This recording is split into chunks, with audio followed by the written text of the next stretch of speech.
राकेश जी हमारे मित्र हैं, बड़े भोले हैं। पहाड़ी लोग हम भोले होते ही। इनको अब पता चला कि इनकी टिकट बिक गई। मैं तो पहले से जानता था कि कांग्रेस पार्टी देश बेच चुकी है, तो ये टिकट कहां आपका रहेगा।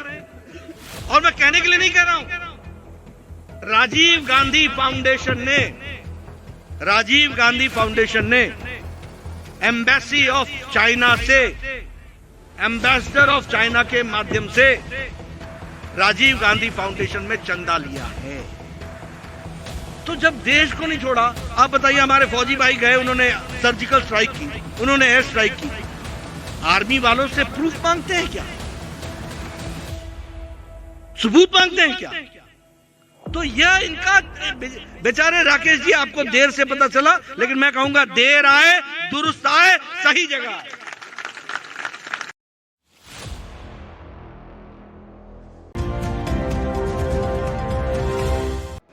भाजपा के राष्ट्रीय अध्यक्ष जगत प्रकाश नड्डा हिमाचल के ऊना स्थित कुटलैहड़ विधानसभा क्षेत्र पहुंचे, जहां उन्होंने कुटलैहड़ विधानसभा क्षेत्र से भाजपा प्रत्याशी एवं ग्रामीण विकास मंत्री वीरेंद्र कंवर के पक्ष में वोट करने की अपील की। इसके अलावा उन्होंने जनसभा को संबोधित किया। जगत प्रकाश नड्डा ने जनसभा को संबोधित करते हुए क्या कुछ कहा, सुनिए। इस बात को भी हमको समझ, इसको भी हमको ध्यान रखना, हर एक दृष्टि से कवर करने का काम चल रहा है। विकास के ने अब शौचालय की बात बोली, इज्जत घर, 12 करोड़ बहनें शौच बाहर जाया करती थी दैनिक क्रम में। 12 करोड़ बच्चे 130 करोड़ की जनता में, क्या देश था। मोदी जी ने महिला सशक्तिकरण के नाम पर इज्जत घर दिया और 12 करोड़ टॉयलेट बना करके महिलाओं को इज्जत से रहने का काम। इसलिए मित्रों, इन सारी बातों को गहराई से समझने की जरूरत है। अभी हमारे राकेश कालिया जी कह रहे थे कि टिकट बेच दी गई। राकेश जी हमारे मित्र हैं, बड़े भोले हैं। पहाड़ी लोग हम भोले होते ही। इनको अब पता चला कि इनकी टिकट बिक गई। मैं तो पहले से जानता था कि कांग्रेस पार्टी देश बेच चुकी है, तो ये टिकट कहां आपका रहेगा। और मैं कहने के लिए नहीं कह रहा हूं, राजीव गांधी फाउंडेशन ने एम्बेसी ऑफ चाइना से, एम्बेसडर ऑफ चाइना के माध्यम से राजीव गांधी फाउंडेशन में चंदा लिया है। किससे लिया है? चाइना से, चाइना कम्युनिस्ट पार्टी और चाइना सरकार, दोनों से 2006 में लिया। जब हमें पता चला, पहले तो पता चला कि 2006 में लिया, फिर पता चला कि आगे भी कई सालों तक लेते रहे।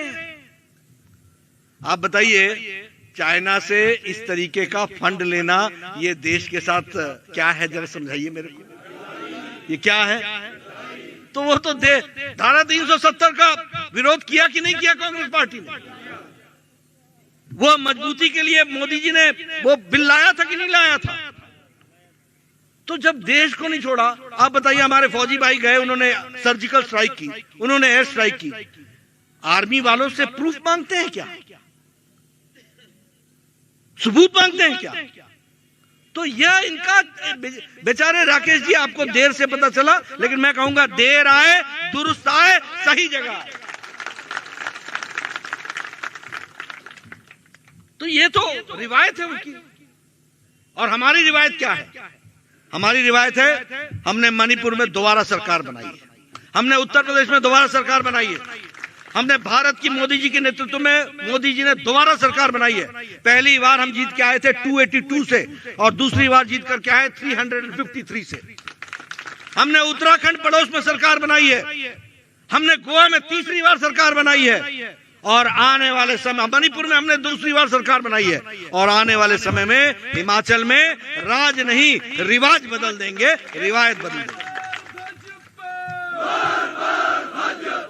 ये हमारा काम करने का तरीका है, विकास के लिए काम करने का तरीका है। आप बताइए, आज 90% से ज्यादा सड़कें गांव से जुड़ गई कि नहीं जुड़ गई। आप बताइए, घर घर नल का पहुंचा है कि नहीं पहुंचा है। आप बताइए, विकास के दृष्टि से हेल्थ इंस्टीट्यूशंस आई हैं कि नहीं आई हैं। आप बताइए, वेटनरी इंस्टीट्यूशन पहुंचा है कि नहीं पहुंचा है। आप बताइए, वेटनरी का एक बहुत बड़ा सेंटर यहां बन रहा है कि नहीं बन रहा है। आप बताइए वीरेंद्र कंवर ने आपको कितने मॉडल समझा दिए। ये सारे मॉडल का केंद्र और गंगोत्री कुटलैहड़ रहने वाली है, इस बात को भी आपको याद रखना। लेकिन एक बात मित्रों मैं कहूंगा, दुर्गा और लक्ष्मी ये उसी के पास टिकती है जिसके टिकाने की ताकत होती है। आपको मंत्री भेजा है, आपको दुर्गा भी भेजी है, दुर्गा जी का भी आशीर्वाद है और लक्ष्मी का भी आशीर्वाद है। अब इसको संभाल के रखना ये आपकी जिम्मेवारी है। पेड़ फल तब देता है जब मिट्टी अपना हक अदा करती है। अगर मिट्टी अपना हक अदा ना करे तो पेड़ भी कुछ नहीं कर सकता। वीरेंद्र कंवर भी वही कर पाएगा अगर मिट्टी अपना हक अदा करेगी, अगर कुटलैहड़ की जनता अपना हक अदा करेगी।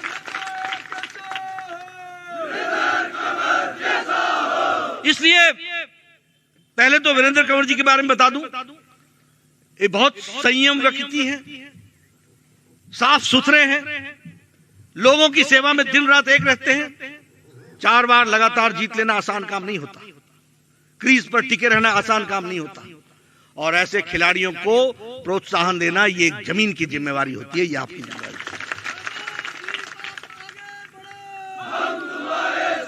और उसके साथ मैं एक और बात भी कहना चाहता हूं कि अगर आप चाहते हैं कि इस इलाके का विकास और तीव्र गति से हो तो ये आपकी जरूरत बन जाती है कि आप उन लोगों से बचें जो 5 दिन के लिए आकर के जादुई करते हैं ना, सुन होता है ना, बोल जमूरे सुन जमूरे, इनसे जरा बच के, जरा साइड हट के। 8 तारीख तक आप इनकी रक्षा कीजिए। 8 तारीख के बाद ये नई किस्त लेकर के आपकी रक्षा करेंगे, ये मैं आपको बता रहा हूं। इसलिए मित्रों, मैं कहने के लिए तो बहुत कुछ बता सकता हूं, बहुत कुछ आपसे चर्चा कर सकता हूं, लेकिन मैं आप सबको एक बात कहना चाहता हूं कि देखिए, राजनीति बड़ी गहरा विषय है। इसमें सामने वाले के मन को समझना जरूरी होता है, और देश की सेवा करनी हो, समाज की सेवा करनी हो तो सबको साथ लेकर के चलने के लिए हम सबको बड़ा दिल रख करके काम में जुटना पड़ता है। और इसीलिए मैं आप सबको निवेदन करने आया हूं कि आप सारी बातों को गहराई से समझे हैं। आप जानते हैं ये डबल इंजन की सरकार बड़े मुश्किल से आती है, और इसकी किस्त 8 तारीख को रिन्यू होनी है। वह 8 तारीख को रिन्यू किस्त को आपने करना है, और उस आप को करने के लिए त्योहार की तरह निकलिए, स्नान करके इष्ट देवता को याद कीजिए, समय पर पहुंचिए और कमल का बटन दबाइए। अपने पड़ोसियों को बताइए, रिश्तेदारों को बताइए, सबको बताइए, और सबको साथ ले जाकर के इस विकास में अपना भी योगदान कीजिए। यही आपसे निवेदन करने आया हूं। आपने मेरी बात सुनी, आपका बहुत बहुत धन्यवाद।